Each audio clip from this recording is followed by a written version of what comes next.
know where you got it. This is the Bro Force Squad. We're in the house. I'm Matt Geiger. He's our Marvel man, Jeff Hornacek. And he is our Fox guy and one of the biggest X-Men fans I have ever known, Dr. Brian Banner. Banner, congratulations on this well-deserved film. We fucking did it. Yes. It's about time. All right, well, we didn't want a speech or anything, so let's I'd just like to thank the Academy and all the glory to God. Play them off. Let's get right into it. Spoilers, spoilers, spoilers. And if you listen to the end of this and say they spoiled anything, then you're a fucking idiot, because I just said spoilers for a fifth time. Initial thoughts. Go around the horn. Banner, let's start with you, our X-Men guy. Initial thoughts on the movie Logan. This is probably the second best comic book movie I think I've ever seen, behind The Dark Knight. The story was fantastic, even though there was kind of a lack of a villain. The story was just so beautifully done and beautifully orchestrated on camera. And halfway through, I was like, oh shit, I'm actually watching a superhero movie. I forgot. Jeff? Yeah, echo everything that Banner said. We got the Wolverine that we always wanted. A savage, ruthless, but yet also weary Wolverine. And this is how I wanted Hugh Jackman to go away. But the thing that sucks, anytime you get a movie this good, you're like, yeah, we're good sending you off. But now I'm like, don't fucking leave us. That's how I feel. This is an incredible film. Geiger. I got a couple things. One, just to kind of go back in time here, the trailer. And a lot of people don't know what the fuck trailers mean. It's basically just to give us a sample of what meal we're going to be served later. And this trailer went right along with the tone of this entire fucking film. With the Johnny Cash trailer, I knew what I was getting whenever I walked in, and I got it in spades. And the other thing is Fox, have you ever been hunting or out in the wilderness? The wounded animal is sometimes the most dangerous, and Fox is definitely the most wounded animal, even of Warner Brothers or Marvel. And whenever they're cornered, they decide just to throw fucking R-rated movies at us. And what did that achieve? Basically, last year was the best fucking movie, in my opinion. I think everyone else agrees with me, of the fucking summer of the comic book movies and Deadpool. And this year, they're off to a pretty damn good start. And my bold prediction is this is going to be the greatest comic book movie this year, too. So, Fox, I applaud you. Why don't other fucking people do this? I have no fucking clue, but make it R-rated. This movie, Banner, I agree with you. It's one of the top 5, maybe 3 movies of comic book movies I've ever fucking seen in my life. It is fantastic. So let's get right into the Bro Force Squad grading system. Acting is the first thing we're going to go after. Banner talked about some of the acting and casting in this movie. I mean, obviously, we knew what we were going to get with Jackman and Stewart. They were both absolutely fantastic. They've been playing these roles for 17 years now. I mean, we talk about Jackman's been playing this role for 17 years. So is Stewart. And I think some people forget about that because of First Class and Days of Future Past and Apocalypse with McAvoy. But who really stole the show was Daphne Keane for me. 12-year-old, essentially nobody. She doesn't say a word for the first 2/3 of the movie, and yet I think she has a shot at Best Supporting Actress from this. Her body language and how she played this role and then made us fall in love with her by the end, she stole it for me.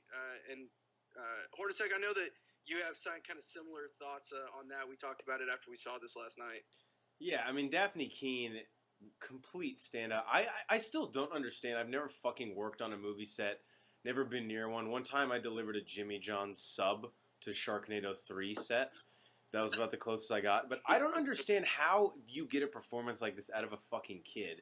When I was Daphne Keene's age, I was whining to my mom in the drive-thru line at McDonald's, and she's on screen doing this.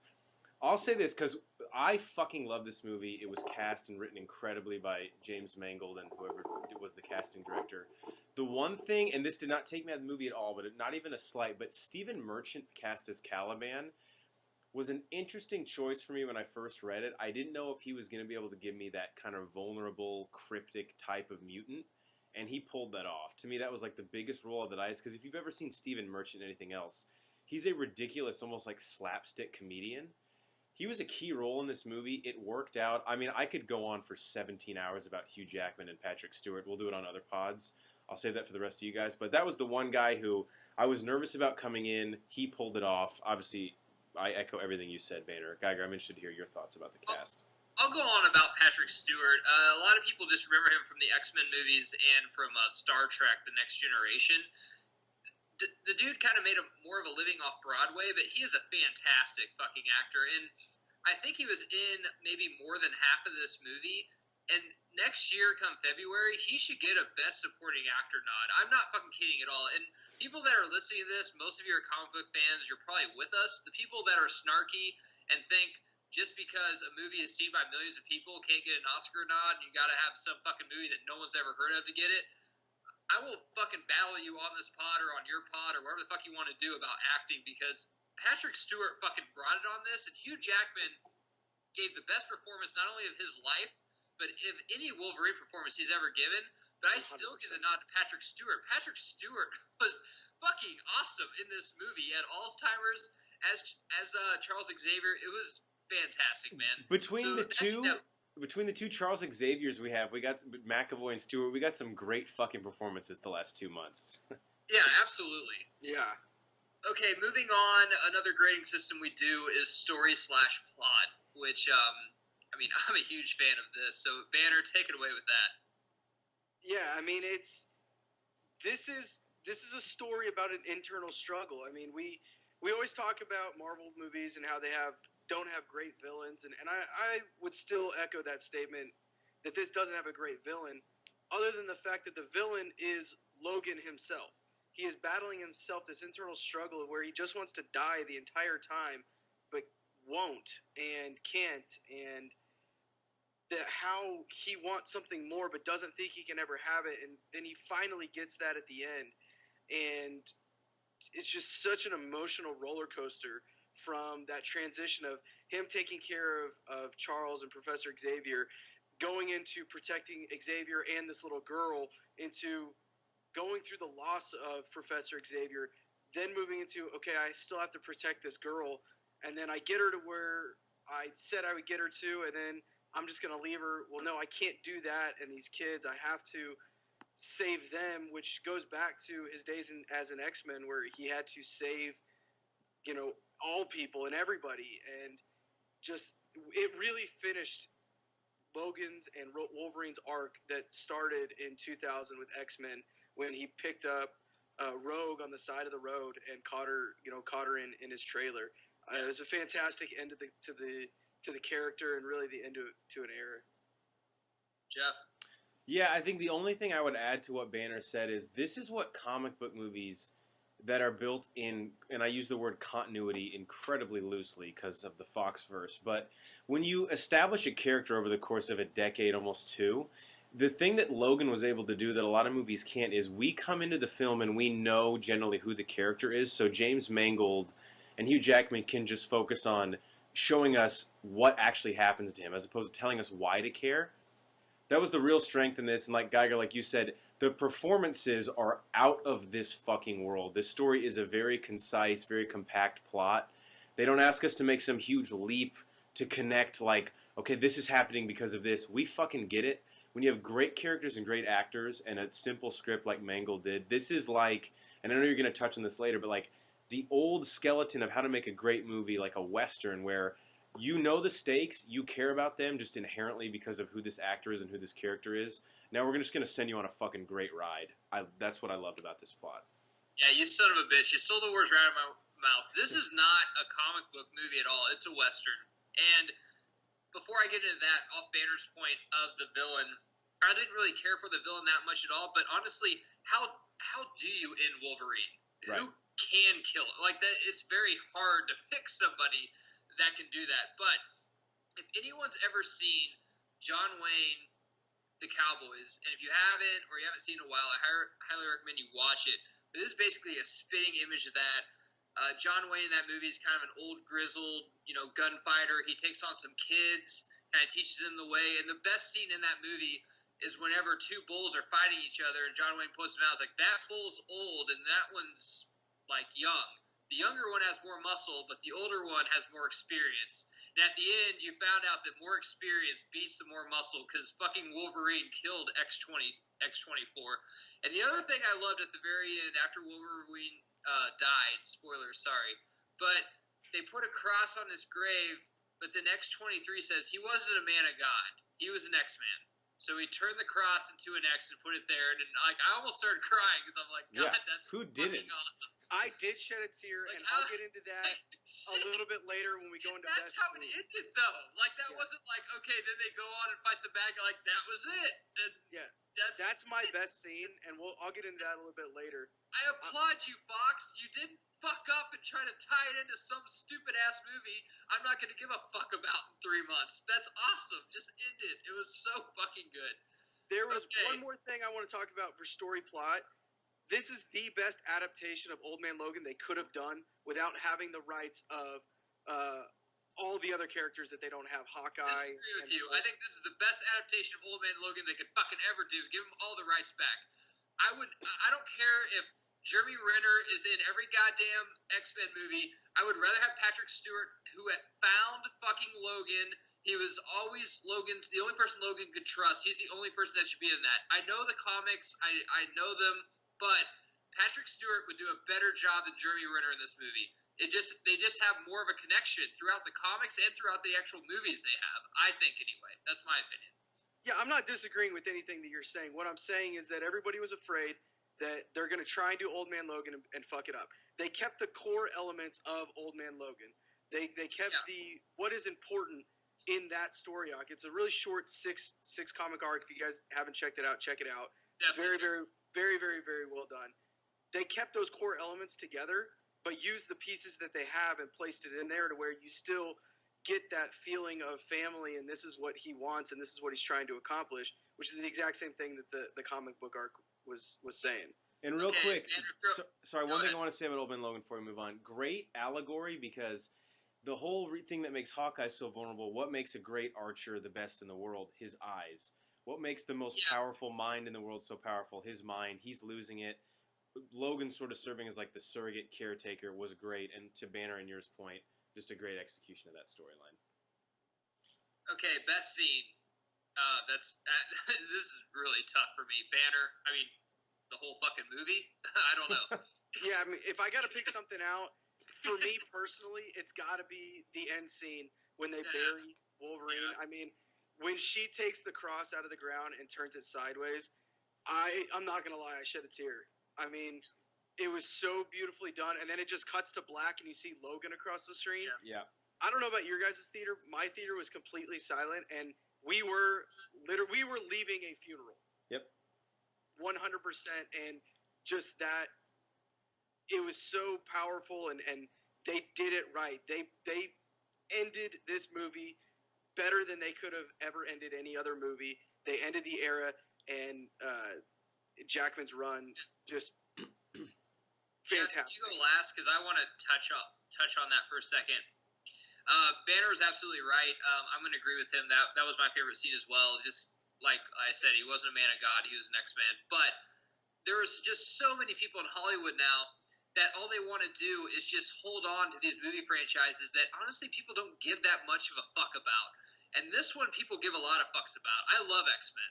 There's a lot of people out there who love X-Men. People love superhero movies. But you know what? Instead of trying to prolong them, sometimes you just need to know when to end shit. And I even think even some of the great ones, Marvel's going to come to that time. Star Wars is going to come to that time too. There's a time where you just got to fucking end it, man. I mean, you had a great run. You just got to end it. Sons of Anarchy, there's Sopranos. The list goes on. And I applaud Fox for they ended it. And it was fantastic. It was perfect. And I have nothing. There was a bunch of great scenes that Jeff will probably touch on when he fucking throws claws through people's heads that I love too. I mean, I love that too. But the ending, man, to make me almost cry in a theater takes a lot. And I pretty much did. So, Jeff, what was your best scene? Well, yeah, we could go through. I mean, anytime he fucking stabs his adamantium claws through someone's head was pretty cool. My favorite scene, and one that I think when we go back and rewatch this movie we'll appreciate even more, is the dinner scene when they're in Oklahoma and they're staying at the house. I think the main thing that I liked about that was it just establishes once and for all not only the relationship between Logan and Xavier, but, and I'm sorry because if you listen to Broforce Squad before, we're normally not this morose, but this is just such a fucking heavy movie, right? Like, we're usually drunk and like I even said, this is kind of a a downer like Pod. movie review, but the thing is, I'm fine with the movie. I give it a 10 out of 10, but it's fuck. I mean, Yeah, how I mean, this is happy you want me to be? this is heavier than we normally are. So if you guys listen to this and you see the movie, you know why. But the thing I liked about this scene is you could tell Logan and Charles both knew the end was coming. And they were kind of reflecting in their own way about how important each of them were to each other in their lives because of how different of people they were. Charles was a principled man who spent his whole life trying to basically get other mutants to see his point of view of pacifism. And Logan was literally an animal who all he ever wanted was a purpose to wake up in the morning and gash people's throats open. And they provided that with each other. And the dichotomy of their two characters, I think, is what's always worked so well in the comics. And Geiger, like you said, you can't fake chemistry and talent like Stewart and Jackman have. So anytime that a director lets them actually fucking act, it was just such a treat to watch. That was my favorite scene. Well, and that's another thing too, that Daphne Keane, that they threw her into there, and her chemistry worked with the both of them as well. And that's a very important. If you throw a third wheel in there, you have to have somebody that can play off of both of them and ultimately make both of them better, which is extremely hard to do when you have two actors that are so talented. It was great to see Stewart be able to cuss too, and just that was cool. Because that's what senile old guys do, you know. They fuck you. They the one thing I really regret that it didn't happen, and I wanted Magneto to show up, but he didn't. That's fine. But I wish they would have referenced him just once. I wish in his fucking chair, whenever he was in his going back and forth through, like he was going back in time, like he was talking about New York, that he kind of would have referenced his best friend Eric. Moving on, effects on pop culture, which is one of the biggest things we talk about on the Bro Force Squad. If you've seen any of our comic movie madness tournament. So, Banner, this movie, the effects on pop culture you think it'll have? Something like this has never been done before. I don't think anybody will ever be able to do something like this again. Have such a dark, heavy subject matter, such a dark, morose story that was developed over 17 years. To have something start when we were kids. I mean, I was 2000. How old was I then? Yeah, I mean, I was like 11 or 12 when the first one came out. I was like, and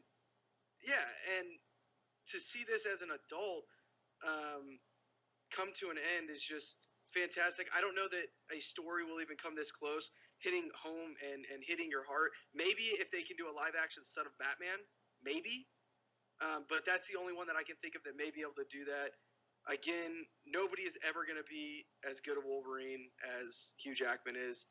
I think they're going to try and recast him within 5 years, and they're going to whiff, and then they're going to recast him again, and they're going to whiff. And in 2045, we might get a good one. I would not want this role to be the guy following Hugh Jackman as Wolverine. It's a fucking death march. I guess I'll just piggyback on that, and I'll keep this really brief. Two things with pop culture. Number one, people need to appreciate Hugh Jackman now because in 20 years, like Geiger's saying now, we're going to look back and be like, fuck, that guy was incredible and such a treat as a fan of movies and comic books. And two, yeah, I mean, this is just continues to perpetuate, like both you guys were saying, you can do an R-rated movie. This is going to murder the box office if you do it right. And if you're doing it, making it R-rated for the right reasons, not just to be like, oh, is there an R-rated movie? Here's a tit. You know, if you do it for the right reasons and it serves the story, it will work. So massive effects in my book. Effects on pop culture. I'm calling out one of the people in the Bro Force Squad, Eric Oglesby. Listen, bro, I like everything you say, but this whole thing about Marvel getting everything and they're better with X-Men is not fucking true. Disney does not have the fucking balls and dick to make an R-rated movie like this that I love. And the whole thing about R-rated movies not making money, the last time I checked, a 6-year-old kid doesn't have $30 to see this in 3D. I do, because I'm 28 and I have a job. So effects on pop culture, though, piggyback off Jeff, instead of going kind of 10 years from now, I'm going to go 10 years back from now. I wanted to say we took Hugh Jackman for granted. I don't think that's true at all. I've always been a huge fan of Hugh Jackman. He shows up in every movie, unlike Jennifer Lawrence. But I think Fox took him for granted. you had a franchise quarterback. All you needed was a fucking O-line around him and maybe a receiver, and you go to the playoffs every year and win a couple Super Bowls, and they just didn't have a plan, and it's really fucking sad because the first 3 movies they had with him, I loved. I loved X-Men 1, I loved X-Men 2, hell, I loved X-Men 3. And then once they started fucking with the timelines and made Sabretooth not be able to talk and then talk and have fucking Mystique steal him, but then no Stryker does it. Stryker's in every movie, and it sucks. But every time Jackman is in it, he stole the show.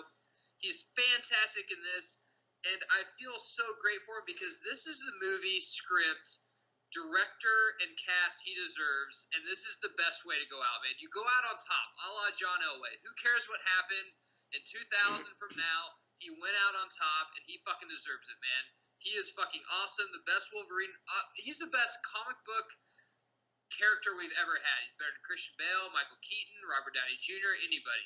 He's better than fucking anyone. He's done it 12 fucking times, and he's done it great every single time he's been in it. That's all I got to say. Yeah, I can't argue with that. I mean, you took the words out of my mouth, and then some.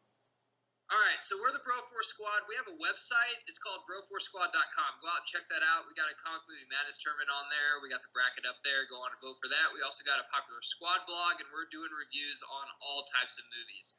We're also on YouTube and iTunes. Subscribe to us on both. We're blowing up on Twitter. We're blowing up on Twitter, so join us at Bro Force Squad and like us on Facebook. Until then, we'll catch you later, guys.